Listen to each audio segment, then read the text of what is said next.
Hello to all my Bi-Conics Wrestling Podcast fans out there on the internet lands, and welcome to another exciting episode of the Clock TV Review for this week's Impact Wrestling. As always, I am your host, Mikey, who will take you through this week's Impact Wrestling of all the good, the bad, and we say in between, so to speak. I'm really excited to review this week. I know Impact Wrestling tends to not be on everyone's radar, but I love it so much that I'm willing to review it, and I hope you all give it a chance.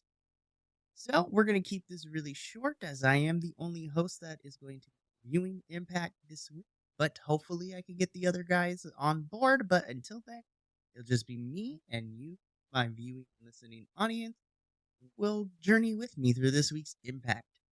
So before we begin the review, make sure that you follow us all over the social medias at various iterations of BC WrestlePod across the Instagrams and the TikToks. And make sure you give us a subscribe and follow on the YouTube channel to stay up to date on the Beat the Clock long form reviews. Or if you are looking for your wrestling news, make sure to check out Hot Tag, where our host Adolfo takes all the wrestling news and condenses it in a 2 to 3 minute video to give you all the important information to stay up to date. It's been a fun time and it's a good series, so make sure to check it out. With all of that out of the way, let's jump into this week's episode of Impact Wrestling. So we're just about 2 weeks out from the Impact's last pay-per-view, Against All Odds. Now we are starting to slowly build towards Impact's one of their big four pay-per-views, Slammiversary, which is set to be held on Saturday, July 15th. So between now and then, we have about 3 to 4 weeks to build up these stories. So in this particular episode of Impact Wrestling, I could slowly start to see matches that have been announced and matches that can potentially happen at Slammiversary. So let's start at the beginning of the show. Impact Wrestling tonight opens up with a trios match. We have OVE, which consists of Sammy Callahan, Jake Chris, and Madman Fulton, taking on Brian Myers in the Good Hands. This match it served its purpose.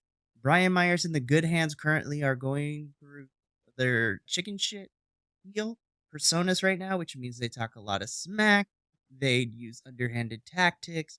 They do whatever it takes to win, and they almost lost the match, but towards the end of this match, Sammy Callahan was getting ready. No, Jake Chris was getting ready to pull off the finisher, but then Moose, for some reason, comes out, pushes Jake Chris off of the top rope, which allowed Brian Myers and the Good Hands to pick up the victory here.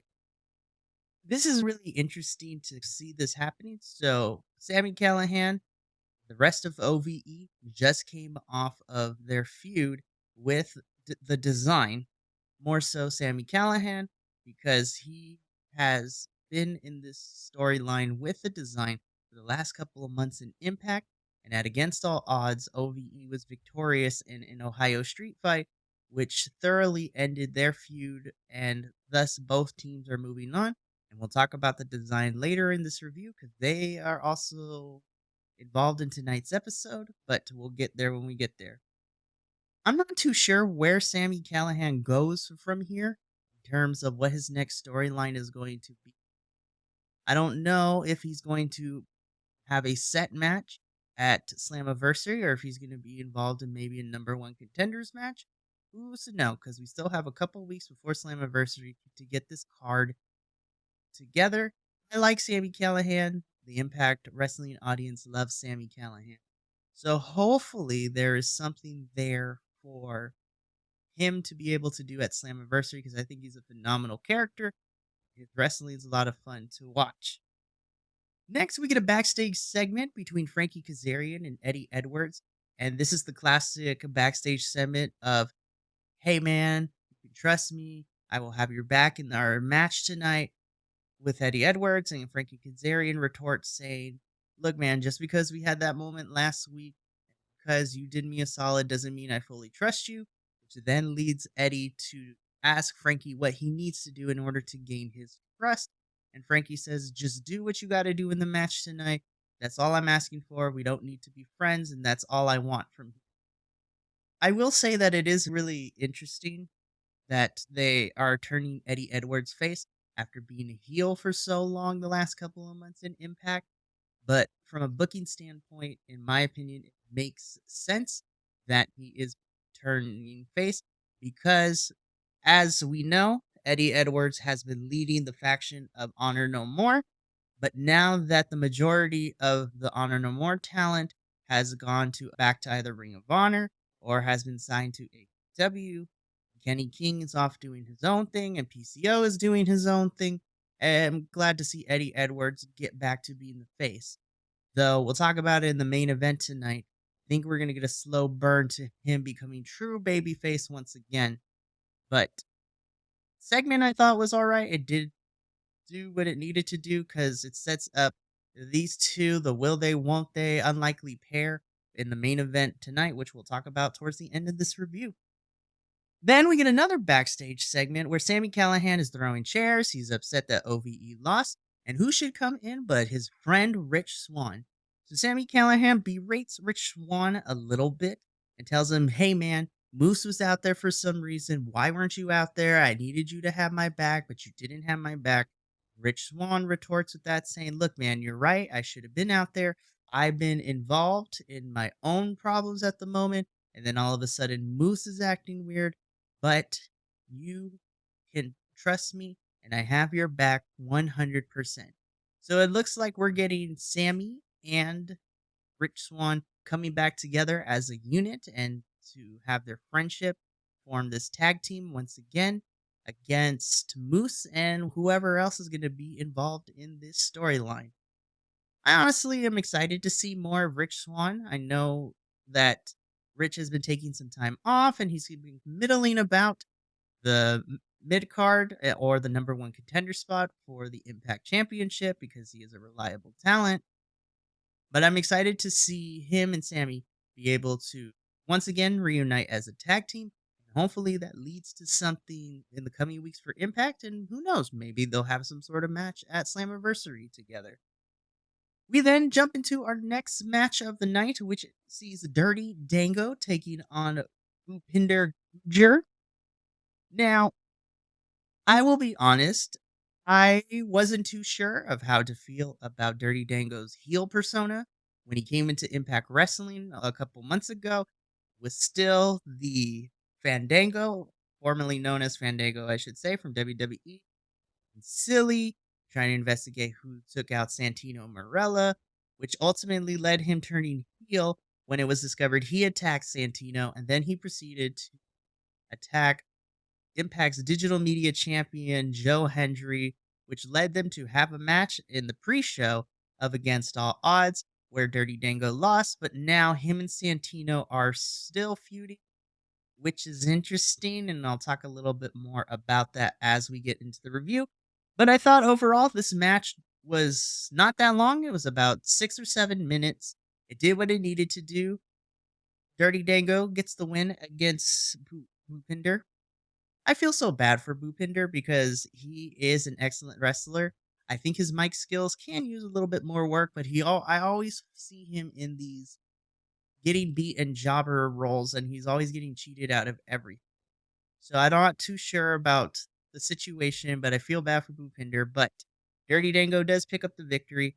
I was more interested in what happened after the match, though. So after Dirty Dango wins the match, he goes out to the ring and he picks up Bhupinder's jacket, which has a cell phone on it. And then he pulls a Tyler Breeze where he starts recording the video. He starts taking pictures, start making statements, like just berating Bhupinder and the professional wrestling world, and who should come out but Santino. Dirty Dango being distracted by Bhupinder, Santino pulls out and gives Dirty Dango the Cobra, which lays him flat out, and then Santino proceeds to head to the back. I'm pretty sure we're probably in the next couple of weeks are going to get the announcement that is going to be Dirty Dango versus Santino at Slammiversary. And on paper, I'm excited, but my issue with this is that yes, Santino does want to get revenge against Dirty Dango for attacking him. And from a booking standpoint, it makes sense. My issue is that I think that Dango is going to lose. And then once he loses against Santino at Slammiversary, where does he go from here? Because they haven't really built him up to be an incredible threat to the Impact World Championship yet. And as much as I would like to have them run it back between him and Joe Hendry, I feel that feud has already sailed away. As we'll talk about later, it seems that Joe is going to be entering a new feud with another Impact talent. So I'm afraid that Dango's going to get lost in the shuffle. He's going to lose it to Santino at Slammiversary. Then we don't know what's going to happen next. So I hope that they have plans for Dango because I think he's a great talent. I'm still trying to get used to his heel persona, but it's slowly starting to grow on me.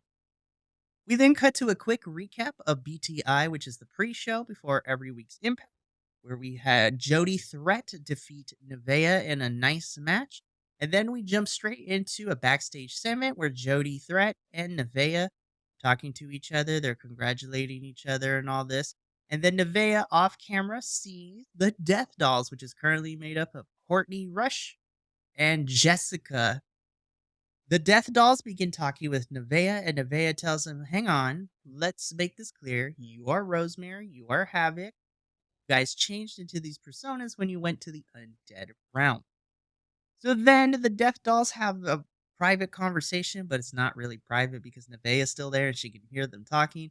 Essentially, what comes of this backstage segment is that Nevaeh suggests in order for them to be able to get stronger and to be able to become a credible threat in the Knockouts division to get the tag titles back, they need to start at the beginning of their story, which essentially means over the next couple weeks, it seems that we're going to get more Undead Realm shenanigans, and I'm here for it. I know some people don't like when wrestling gets silly, but I personally love the silly stuff, especially if it's the hokey, cheesy, spooky stuff like where you get with the Undead Realm. And so it seems that I think whatever happens, we're going to see. We'll see because initially I think the Death Dolls will probably get the tag titles back, but it seems we're slowly building up a new feud for our Knockouts champions to face, which we'll get into later in this episode. After this backstage segment, we have another match. This one sees the design, which is being represented by Khan and Angels, taking on Jonathan Gresham and Speedball Mike Bailey. Okay, so I want to give a little insight here. I love Jonathan Gresham and I love Speedball Mike Bailey. I think these two talents are amazing wrestlers, and I'm always gonna in for a good time whenever they appear on my screen. I thought this tag team match was incredible. Of course, with the design, Khan and Angels, Angels is your more technician and your speedy wrestler, where Khan is the powerhouse. And these two did put on quite a bit of a good back and forth. Jonathan Gresham and Speedball Mike Bailey, obviously, they're both good wrestlers. Their techniques are amazing. They both have numerous holds and martial arts moves, just acrobatic stuff that they can pull out, which is great. I'm interested to see what happens next because towards the end of this match, Angels has Speedball Mike Bailey dead to rights in the middle of the ring, and as he's climbing the top rope, Diener gets on the rope and yells at Angels that he needs to finish Speedball Mike Bailey now, that he needs to make quick work, he needs to win this match, and basically this is causing a delay in Angels jumping off of the top rope to the finisher in order for him to do that. Angel's response to Diener saying, that's what I'm doing. I need you to get off the apron. I got this. And as Angels jumps off the top rope to try to put away Speedball gets out of the way. He ends up doing his double roundhouse kick to Angels and then hits the ultimate weapon on Angels where he pins him for the 1-2-3. And Jonathan Gresham and Speedball Mike Bailey are your winners. Post match, we see Diener losing his absolute gourd. He's just looking on at Khan and Angels in disapproval. Specifically, he looks at Angels with such disappointment and anger. So the fraction and the decay of the design is slowly starting to take shape, and the cracks are begin to further divide them. I ultimately think at Slammiversary, we're going to get a one-on-one match, and this will probably be the finality because it seems that the design is getting ready to break up, which is okay with me because they've had a good run for the last couple of months. And Impact does a really good job of making sure that these faction storylines don't get dragged out too long. So eventually, I think we're going to get Diener versus Angels in some sort of match, hopefully at Slammiversary, but maybe it'll be sooner or later than that. Next up, we have a backstage interview with Miss Trinity as she talks about, as she's being interviewed, the interviewer asks Trinity that at the Australian shows in the next couple of weeks, Giselle Shaw will be taking on Deonna Purrazzo for the Knockouts Championship. And if Giselle wins, then the match that is originally scheduled between champion Deonna Purrazzo and the challenger of Trinity will now turn into a triple threat where Giselle, if she beats Deonna at the Australian shows, and will become Knockouts champion and will defend that title against challengers Deonna and Trinity in a triple threat match at Slammiversary.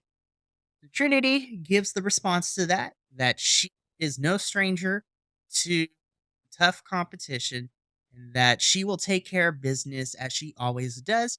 And then she focuses the interview to turn her attention to the last couple of weeks where she calls out Jay Vidal and telling him that he's all up in her business, that he just keeps being a hater, and that I take care of my business always, so I'm going to take care of you. Meet me in the ring next week.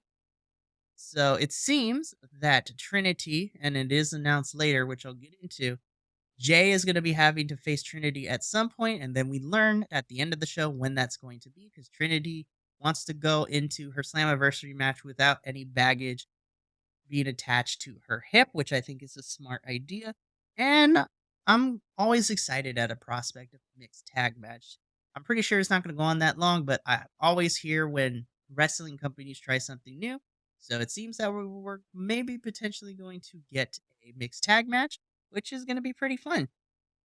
We have another backstage segment after we come back from commercial break where Jimmy Jacobs, which is the personal announcer interviewer for Nick Aldis, where he announces to the Impact audience that Nick Aldis is not there, begins to read a letter in which Nick Aldis explains why he's not there, and as Jimmy is about to read why Nick Aldis is apologizing for his actions, Impact champion Alex Shelley comes in and tells Jimmy, "Listen, I'm not here for this nonsense.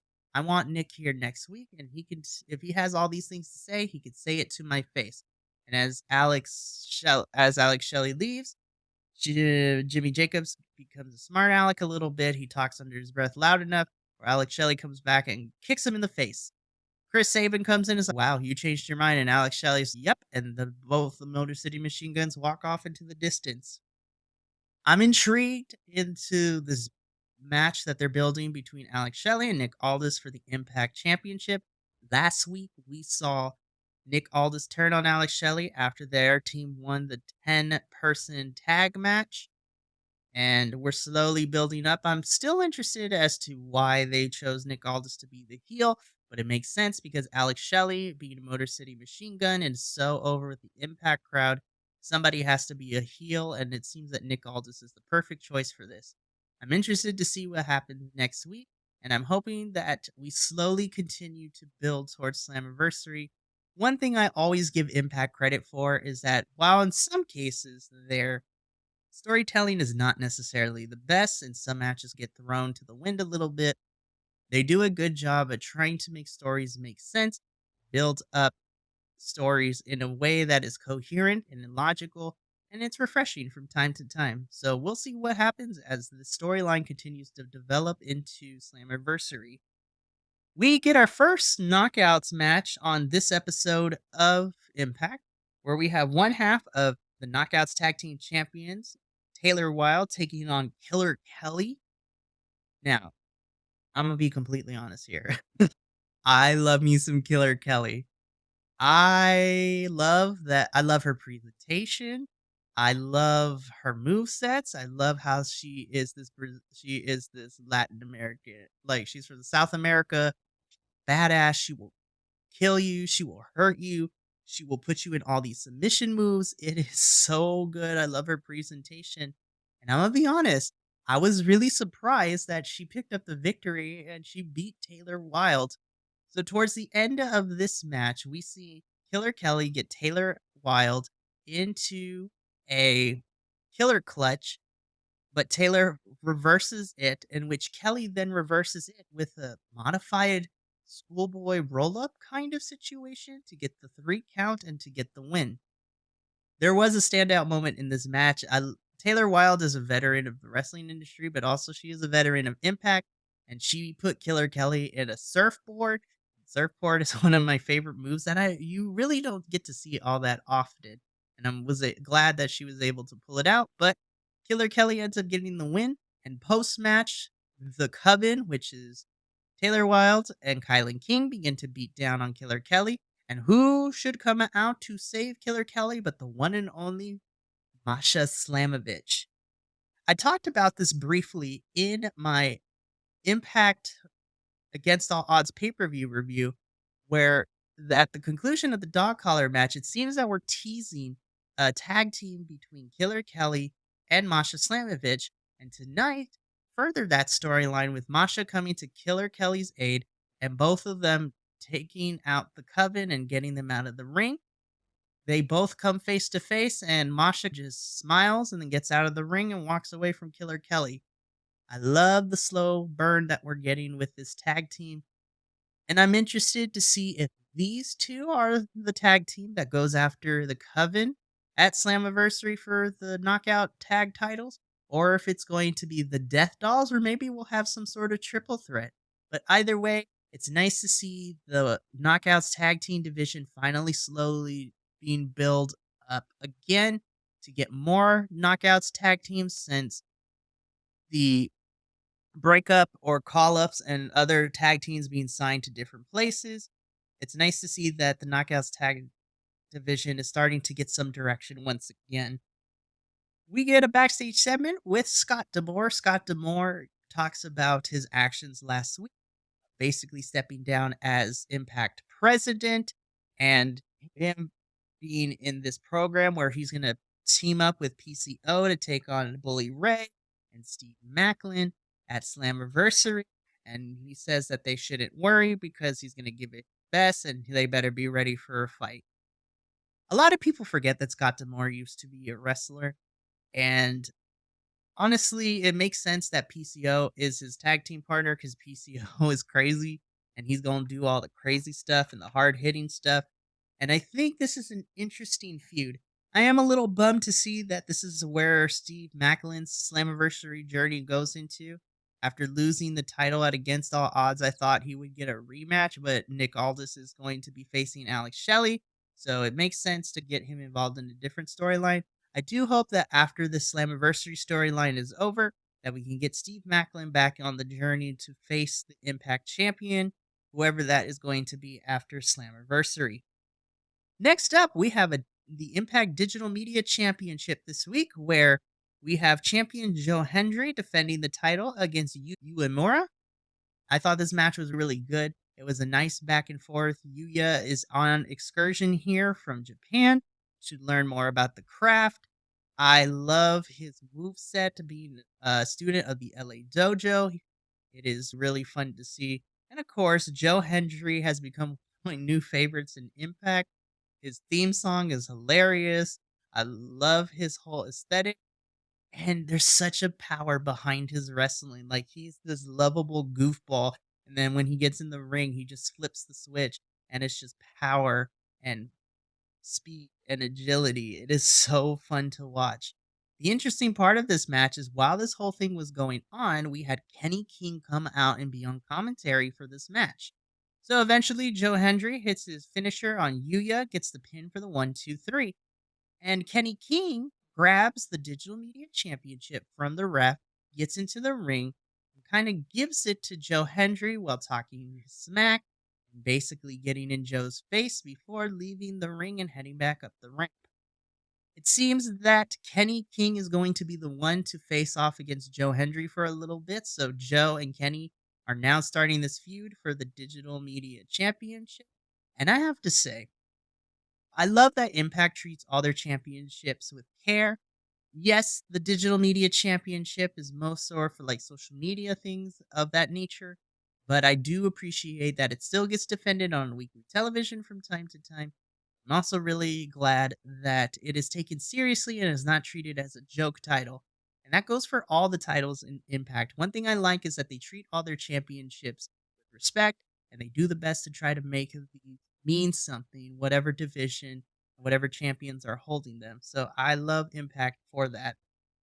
So I'm interested to see where this feud with Kenny goes between him and Joe Hendry. And hopefully that means we'll get some kind of match at Slammiversary, which I would be here for. Before we get into the main event, we are told some of the things that are going down next week on Impact. Next week on Impact, we have an X Division Championship match where we have Trey Miguel, who lost his X Division Championship to Chris Sabin at Against All Odds to get his rematch. These two are going to go at it once again. If anything can be said about this match, they put on a banger like they did at Against All Odds. I'm super excited for this, and it's on television. This is not on pay per view. We get this for free, which makes me really excited. We also get confirmation that Trinity will, in fact, be taking on Jay Vidal in a mixed match challenge kind of situation where she's going to be fighting him. Trinity's definitely going to whoop his butt. I'm excited to see that. I'm interested to see how Giselle and Savannah Evans play into this match. I hope Trinity, I think, needs as many wins as she can because going into the Slammiversary, you're going to want to try to keep your challenger get enough wins. And so far, she's been winning and she hasn't lost. I do expect there to be some sort of shenanigans, but I do ultimately think Trinity is going to win, but that should be a fun match. And then next week, we also get in the Impact Arena. Nick Aldis will be coming to the ring, explaining his actions of why he hit Alex Shelley with the Impact Championship and what his reasoning is for this change in his persona. So this should be good. Should be really excellent. We close off Impact tonight with the main event, which sees Steve Macklin and Bully Ray taking on Eddie Edwards and Frankie Kazarian. Look, y'all. This match was so much fun. You have Bully Ray, Frankie Kazarian, and Eddie Edwards, who are the quote unquote veterans of Impact right now. And these three put on a phenomenal match. And Steve Macklin has been that dude since he's gotten to the Impact Zone. And he has been showing match after match why he is one of the up and coming wrestlers and why he is a great talent. This match was a lot of fun. I was surprised to see Bully Ray get an equal amount of offensive, but ultimately Steve Macklin was doing a little bit more of the work. But all four of them were phenomenal and they were putting in the work. The kind of finishing sequence to this match, we see Frankie Kazarian attempt to put Steve Macklin in a chicken wing. But unfortunately, as he has Steve Macklin in the chicken wing, Eddie Edwards goes to the corner and he starts revving up to give him the Boston knee party. But unfortunately, Steve Macklin ducks out of the way and Eddie accidentally Boston knee parties Frankie Kazarian in the face, which then gives Bully Ray the opportunity to throw Eddie out of the ring, which gives Steve Macklin the chance to pin Frankie Kazarian for the win. So the winners of this match is Steve Macklin and Bully Ray. We end the show, Eddie Edwards, with his wife Alicia walking up the ramp in distraught of what had happened. It seems that Eddie and Frankie are going to be continuing this storyline. I don't know whether or not they're going to fight each other at some point down the road, which is probably what's going to happen. What has me interested in this particular storyline is seeing what writing trope they're going to use.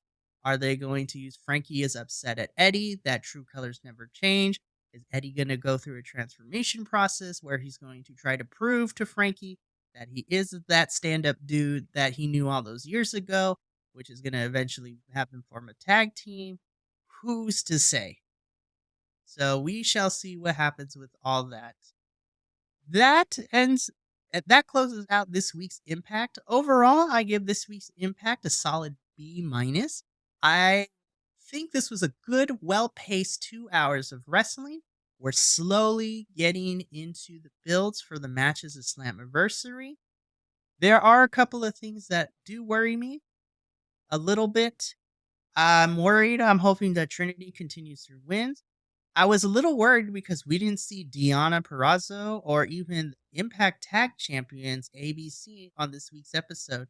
So I'm hoping that over the next couple weeks we see them, whether they're in the ring or on video packages or backstage vignettes. But I'm hoping that we don't forget them because Slammiversary is coming up in a couple of weeks. And it would be a disservice if your champions are not on the show. But overall, I thought this was a solid show for Impact. I'm excited to see what happens next week. And as always, Impact is always a good time. So if you've never watched Impact, please do not be afraid. You do not need to know anything about it. Impact, I think, does a really good job of being accessible to all types of wrestling fans. And their stories and the booking is easy to follow and makes sense that you could become a fan and support this talent. I'm telling y'all, their pay per views are so good, and it's not because I'm biased as the only person on the Bi-Conics Wrestling Podcast reviewing Impact on a weekly basis. Please go watch the pay per views. They are really solid. The booking is always great. Their women's division is a lot of fun, and everything is makes sense and is well paced, in my opinion. But that is going to be it for this week's Impact Wrestling review for Thursday, June 22nd. If you like this review, you could check out our other long form reviews here on the Bi-Conics Wrestling Podcast YouTube channel. Or if you want to see a more condensed version of this review, make sure you go hit us up on TikTok or Instagram to see a Beat the Clock short form version where I attempt to review this week's Impact in under 5 minutes, which is a big challenge in itself. But until the next Impact Wrestling review, that is going to be it. I am your host, Mikey. Once again, thank you so much for tuning into this review. And as always, adios and sayonara.